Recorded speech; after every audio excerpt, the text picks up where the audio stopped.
Hello students, today I am going to start next lecture of the center of mass. हम पिछले video lecture में पढ़े थे discrete mass system के कारण सेंटर ऑफ मास, जिसमें हम पढ़े थे X CM is equal to this, Y CM this and Z CM is equal to this. और इस चीज को हम ऐसे भी लिखते हैं समेशन के रूप में। यहाँ पे आई इज इक्वल टू 1 से लेके I is equal to n तक होगा। हम 1 रखेंगे तो ये टॉपिक मिलेगा, है ना। ये 2 रखेंगे तो ये टॉपिक मिलेगा। इस तरह से हम लिख सकते हैं। तो ये चीजें हम कर चुके थे। इस पे आधारित 1-2 क्वेश्चन भी हम किए थे। तो चलिए हम नेक्स्ट टॉपिक को हम समझते हैं।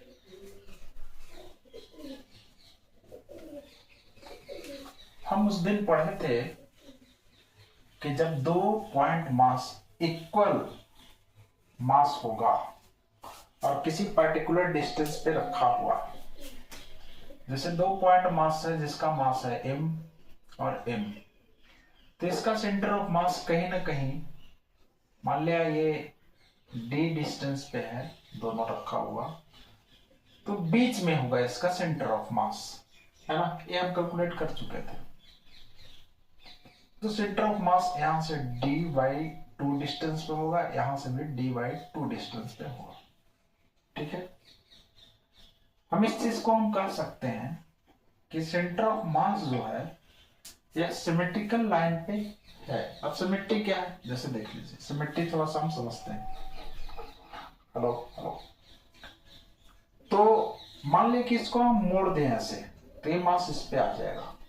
अब देख लीजिए, मान लिया जाए कि एक रेक्टेंगल है, उसके वर्टेक्स पे m मास रखा हुआ है ना। इसका सेंटर ऑफ मास हमें कैलकुलेट करना है। आप लोग कीजिए, बड़ा आसान है। हम तो बिना कुछ कैलकुलेशन किए हुए कोई भी बता सकता है या कि यहां सेंटर पे होगा। चलिए, अब सेंटर पे होगा ये कैसे, बिना कैलकुलेट किए हुए। तो जो सेंटर ऑफ मास है वह लाइन ऑफ सिमेट्री पे होता है। तो लाइन ऑफ सिमेट्री तो ये हो गया, देखिए, या देखिए इसके अब इस चीज को हम ऐसे मोड़ दें तो देखिए ये पूरी तरह से ढक लेगा, ये मास इस पे आ जाएगा, ये मास इस पे आ जाएगा। और एक और लाइन ऑफ सिमेट्री है। लाइन ऑफ सिमेट्री तो है, तो यही लाइन पे होगा कहीं ना कहीं, इस लाइन पे, है ना जी। अब एक और लाइन ऑफ सिमेट्री है, ये मतलब इसको ऐसे हम मोड़े तो पूरी तरह से ढक लेगा, सेम। तो कहने का मतलब यह है कि इस लाइन पे भी है और इस लाइन पे भी है। इसका मतलब दोनों का जो इंटरसेक्टिंग पॉइंट है उसी पे सेंटर ऑफ मास होगा, मतलब यहां पे, ठीक है। मान लिया स्क्वायर है, तो स्क्वायर का भी सेंटर पे होगा, यहां पे, यहां पे, यहां पे, यहां पे, ये सेंटर पे होगा। क्लियर है। अब इसको हम कैसे समझ सकते हैं, तो निकाल लीजिए ना। इसको ओरिजिन मान लीजिए, इसको एक्स एक्सिस मान लीजिए, इसको बाई एक्सिस मान लीजिए, तो एक्स कितना हो जाएगा, एक्स ये दोनों तो x0 है, तो इसका x कितना है और इसका x कितना है, तो मान लिया इसका लेंथ l है, ठीक है, और विड्थ b है, ठीक है जी, रेक्टेंगल का। तो यहां पे ये दोनों का x0, इसका x l के बराबर, इसका भी x l के बराबर, तो कितना हो जाएगा 0 + 0, ये दोनों का 0 प्लस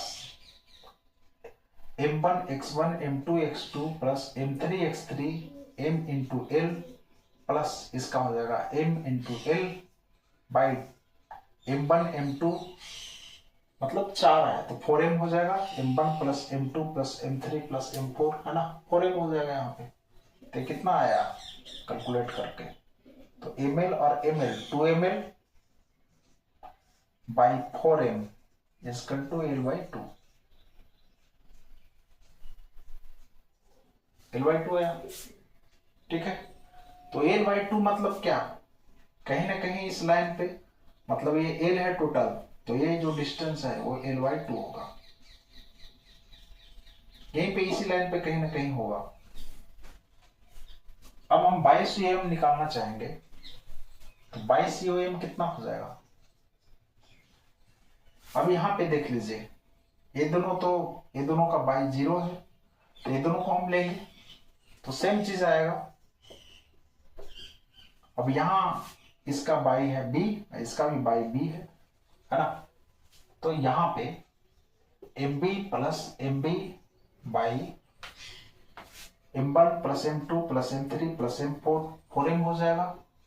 ये निकल के आएगा आपको B/2। और B/2 कहाँ है? तो B/2 ये डिस्टेंस है, B/2। ये टोटल है B, तो ये हो जाएगा आधा B/2। इसका मतलब कि देखिए ये लाइन पे है और B/2 डिस्टेंस पे है, मतलब यहाँ पे सेंटर पे है। वो पहले ही हम बता चुके हैं कि लाइन ऑफ सिमेट्री पे होगा। यहाँ भी निकाल सकते हैं आप, मतलब सेंटर पे होगा, सेंटर ऑफ मास। क्लियर है? तो यहाँ पे हम कहना ये चाहते थे कि जो सेंटर ऑफ मास है लाइन ऑफ सिमेट्री पे होता है। चलिए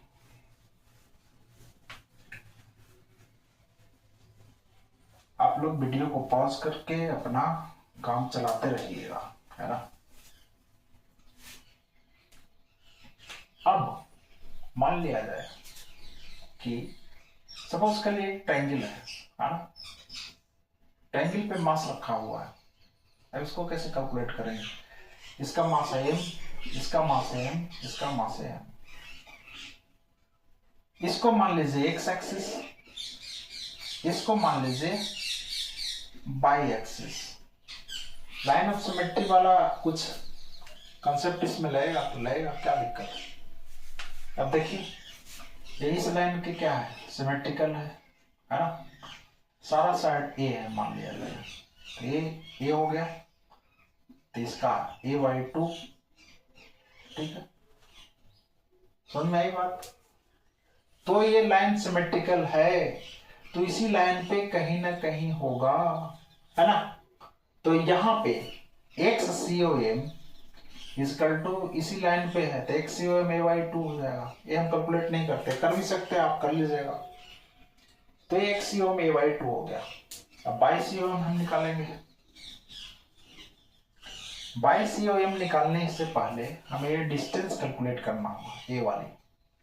ए कितना हुआ? ए दिया हुआ है, ए है, ये इक्विलैटरल ट्रायंगल है। ठीक है, तो ये डिस्टेंस कितना होगा? ये देख लीजिए A/2 है, ए है, ये हाइपोटेनस, ये बेस, तो परपेंडिकुलर कितना हो जाएगा? तो यहाँ पे ये डिस्टेंस हो जाएगा, इसको कुछ नाम कैलकुलेट कर लीजिए, ABCD। तो AD आपका हो जाएगा A² माइनस A/2 का स्क्वायर का अंडर रूट, है ना जी? तो आपको आ जाएगा, चलिए कैलकुलेट कर लेते हैं। ये हो जाएगा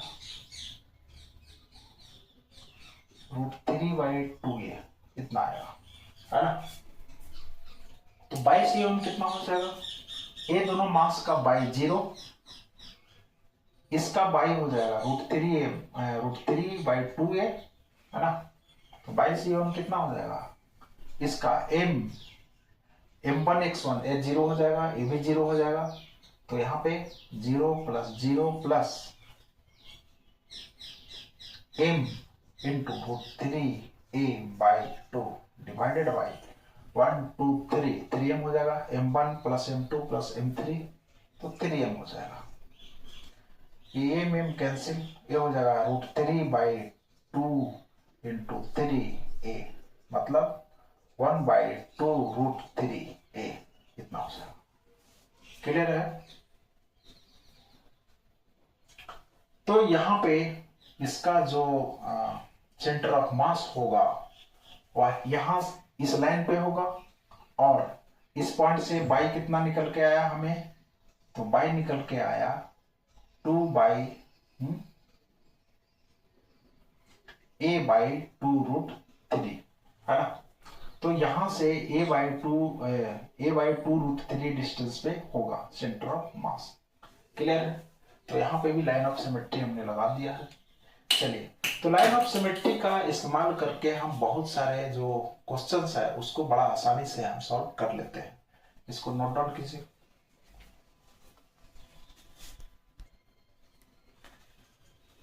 अब देखिए,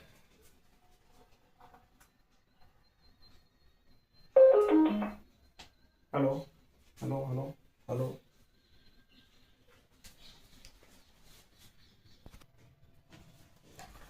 अब यहां पे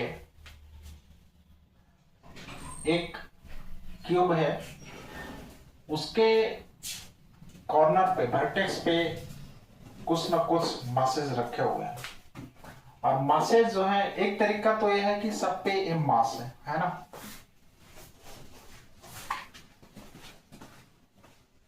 मान लिया जाए सारे जो वर्टेक्स हैं उस पे जो मास है वो एम है, तो इसका जो सेंटर ऑफ मास होगा वह कहीं ना कहीं इसके सेंटर पे होगा, ज्योमेट्रिकल सेंटर जो होगा। ठीक है, इसको कैलकुलेट किया जा सकता है। मान लिया जाए कि जो मासेज हैं वह यूनिफॉर्म नहीं है, मान लिया एम नहीं है, मान लिया जाए कि इस पे एम है, एम है, एम है, एम है, और इसको 2m मान लिया जाए, कुछ भी मान सकते हैं। चलिए 4m मान लीजिए, इसको 2m मान लीजिए, 2m 2m 2m 2m है ना। तब इसका सेंटर ऑफ मास कैसे हम कैलकुलेट करेंगे? तो एक तरीका तो वही है, m1x1 m2x2। दूसरा तरीका, जैसे हम अभी बताए कि ये स्क्वायर है, तो उसका सेंटर ऑफ मास, अगर ये चारों मास सेम है तो उसका सेंटर ऑफ मास कहीं ना कहीं यहां होगा, है ना। तो ये चारों मास का सेंटर ऑफ मास कहीं ना कहीं यहां होगा, इस सेंटर पे होगा, है ना। उसी प्रकार से 2m 2m 2m 2m सभी का जो सेंटर ऑफ मास होगा, इसके ज्योमेट्रिकल सेंटर यहां होगा। चलिए इसको हम ब्लैक से रिप्रेजेंट करते हैं। ये है सेंटर ऑफ मास, किसका? ए मास का, एम वाले का। अब 2m वाले का सेंटर ऑफ मास कहीं यहां है, ये पॉइंट और ये पॉइंट, है ना। अब उसके बीच का जो दूरी है, दो फेसेस के बीच का दूरी क्या होगा? जो साइड है, मान लिया साइड ए है, इसका साइड ए है, तब जो सेंटर ऑफ मास होगा वो कहीं ना कहीं इसी लाइन पे होगा। ये 3 डायमेंशनल फिगर है, दोनों के जो सेंटर हैं, दोनों फेस का जो सेंटर है और उसको मिलाने वाले जो लाइन है उसी लाइन पे होगा। अब उसको हम निकालना चाहेंगे, तो ये जो सारे जो मासेज हैं उसका सेंटर यहां है, और ये जो मास है उसका सेंटर यहां है, और उसको मिलाने वाली जो लाइन है उसके बीच का डिस्टेंस भी ये होगा जितना साइड है ना। लेकिन ये टोटल मास कितना है? तो यह है 4m। मान लिया कि सारा सेंटर ऑफ मास होता है क्या, कि सारे मास को अगर एक जगह रख दिया जाए, कॉन्सेंट्रेटेड होता है, तो ये चारों जो मास है m 4m, उसको एक पॉइंट पे रख दिया जाए सेंटर ऑफ मास पे, तो वही इफेक्ट होगा, है ना। कंसेंट्रेटेड है कहाँ? यहाँ पे है। उसी प्रकार से 2m ये कहाँ पे कंसेंट्रेटेड है? मान लिया यहाँ पे कंसेंट्रेटेड है, मतलब ये कितना है? 8m है। 2m plus 2m plus 2m plus 2m, और दोनों के बीच का डिस्टेंस कितना है जी? तो ये दोनों के बीच का डिस्टेंस है a। ठीक है, समझ में आई बात? अब हम बताए थे दो मास सिस्टम का, ये m1 है, ये m2 है, उसके बीच का डिस्टेंस कितना है? तो a है ना। इसका हम सेंटर ऑफ मास निकालना सिखाए थे। मान लिया जाए कि m1 से d1 डिस्टेंस पे है सेंटर ऑफ मास, तो हम निकाले थे d1 equal to m2d by m1 plus m2। ये बताए थे d है दोनों के बीच का डिस्टेंस, तो m2 है कितना? 8m इंटू डी है आपका ए डिवाइडेड बाई m1, m1 है 4m प्लस m2 है 8m। ए आपको कैलकुलेट करके आता है 8ma प्लस 12m। 4 से मर जाएगा, कट जाएगा ये 2 टाइम्स, ये 3 टाइम्स, तो ये हो जाएगा आपको 2/3a। इस तरह से तो कहीं ना कहीं सेंटर ऑफ मास जो है वो ऐसे होगा, और ये जो डिस्टेंस है वो हम कहां से लिए हैं, तो 4m से लिए हैं, मतलब यहां से लिए हैं। तो ये डिस्टेंस कितना हो जाएगा आपको 2/3a, ए वाला डिस्टेंस यहां से, इस सेंटर से, मतलब इसके सेंटर से डिस्टेंस हम लेंगे 2/3a। यहाँ पे देख लीजिए 4m लिए हैं, मतलब m, तो ये डिस्टेंस होगा, ना कि यहां से ले लीजिएगा, यहां से। क्लियर है? तो इस तरह से हम एक क्वेश्चन को बड़ा शॉर्टली ट्रिक से बहुत कम समय में और शॉर्टली हम कैलकुलेट कर देंगे। तो जब हमें पता होता है कि सेंटर ऑफ मास जो है वह लाइन ऑफ सिमेट्री पे होता है, तब जो क्वेश्चंस हैं वो और ज्यादा आसान हो जाते हैं। चलिए देखते हैं नेक्स्ट।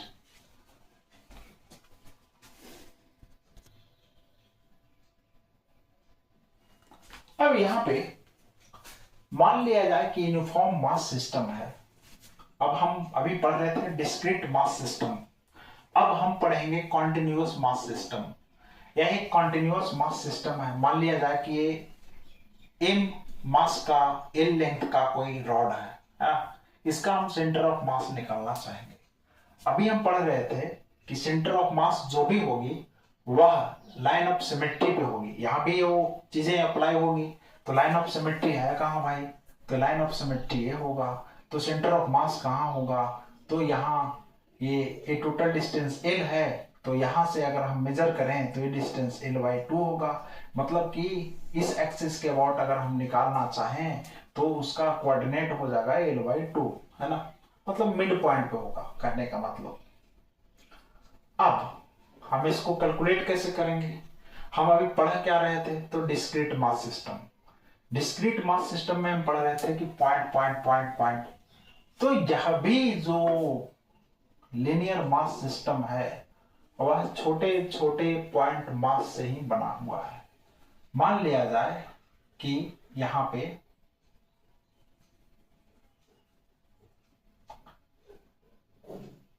x डिस्टेंस पे हम एक छोटा सा पार्ट लेते हैं, dx पार्ट x डिस्टेंस पे, और यह जो dx पार्ट है वह बहुत ही छोटा है। छोटा है, कितना छोटा है, पॉइंट के बराबर है। सबसे पहले हम मान लिया जाए कि इस मास को हम छोटे छोटे पार्ट में हम तोड़ दें, तो छोटे छोटा पार्ट होगा, और उस छोटे छोटे पार्ट को भी हम बहुत सारे पार्ट में तोड़ दें, और हम जिंदगी भर तोड़ते रहें, वैसे ही काटते रहें। फिर हम आने वाली पीढ़ी को भी बोल दें, अपने बच्चे को बोल दें तू भी तोड़ते रहना जिंदगी भर, वो भी तोड़ते रहेगा। तो एक समय एकदम छोटा छोटा टिड्डी पार्टिकल मिलेगा, है ना, उसके कारण हम उस छोटे छोटे पॉइंट्स के कारण हम सेंटर ऑफ मास निकालेंगे, जो हम डिस्क्रीट मास सिस्टम में पढ़ चुके हैं। पॉइंट के कारण सबका कोऑर्डिनेट और मास का product divided by total mass, ठीक है, तो उस तरह से हम निकालेंगे। लेकिन यहां पे हम छोटे छोटे इंफिनाइट नंबर ऑफ जो पार्टिकल्स हैं उसका सेंटर ऑफ मास निकाल तो लेंगे, बहुत सारा, कितना हम करते रहेंगे कैलकुलेट लाइफ टाइम तक। तो उसको जोड़ने का एक प्रक्रिया है, वह है इंटीग्रेशन, जो आप पढ़ चुके हैं और हर एक चैप्टर में इस्तेमाल कर रहे हैं। तो यहां भी हम छोटे छोटे पार्ट में कर लेंगे, और उसको जोड़ने का क्रिया है वो इंटीग्रेशन, उसे हम इंटीग्रेट कर लेंगे। तो मान लिया जाए कि एक छोटा सा पार्ट हम ले लें dx, वो बहुत ही छोटा है, वह पॉइंट जैसा है, और वो कितने डिस्टेंस पे है, मान लिया इस कॉर्नर से x डिस्टेंस पे है, और इसी कॉर्नर से हम सेंटर ऑफ मास निकालना चाहेंगे। तो हम जानते हैं कि इसका जो सेंटर ऑफ मास होगा वह कितना होगा। तो ऐसे छोटे छोटे पार्ट जो हैं वो बहुत सारे पार्ट ले लें हम, बहुत सारे पार्ट। तो m1 x1 m2 x2 m3 x3 हम कर चुके हैं। तो छोटे छोटे पार्ट ले लें m1, अब इस छोटे पार्ट का सबसे पहले हम इसका मास निकालना चाहें। मान लिया इस पार्ट का मास है dm, तो dm इक्वल टू कितना हो जाएगा, तो ये हो जाएगा मास डेंसिटी इंटू लेंथ। अब मास डेंसिटी कितना हो जाएगा, total mass m divided by इसका लेंथ। मान लिया इसका लेंथ है l, ये हो गया मास डेंसिटी इंटू इस पार्ट का लेंथ dl पार्ट का dx पार्ट का। तो ये हमारा इस पार्ट का मास निकल गया dm, है ना, mass density into length of this part. अब इसका मास निकल गया और इसका यहां से डिस्टेंस x, और ऐसे ही छोटे छोटे पार्टिकल हैं उसका हम इस तरह से मास इंटू यहां से डिस्टेंस निकालते जाएं और सबको हम जोड़े, तो जोड़ने का क्रिया इंटीग्रेशन और डिवाइडेड बाय इसका छोटे छोटे पार्ट का जो m1 m2 m3 m3 m4 m5 है ना, तो टोटल मास m। क्लियर है। अब यह जो छोटे छोटे पार्ट है उसको हम जोड़ेंगे तो एक डेफिनेट इंटीग्रेशन आएगा। x कहां से कहां तक वेरी करेगा, तो x 0 से लेकर के l तक वेरी करेगा, तो यहां पे हम इंटीग्रेशन का हम लिमिट लगा दें। क्लियर है। अब ये आपका निकल गया XCOM, ठीक है। अब यहां पे XCOM इज इक्वल टू आपको हो गया कितना, यहां पे देख लीजिए कांस्टेंट टर्म है, इसको बाहर निकाल दें तो ये टर्म हो जाएगा x dx,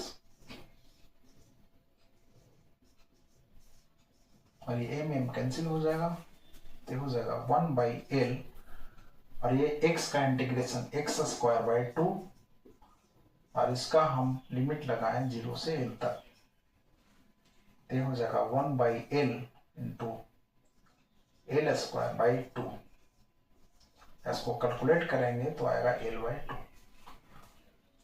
तो कहीं ना कहीं सेंटर ऑफ मास जो है इसके मिडिल से क्रॉस करेगा, है ना। वो पहले हम बता चुके हैं लाइन ऑफ सिमेट्री के पास ही होता है सेंटर ऑफ मास, ठीक है।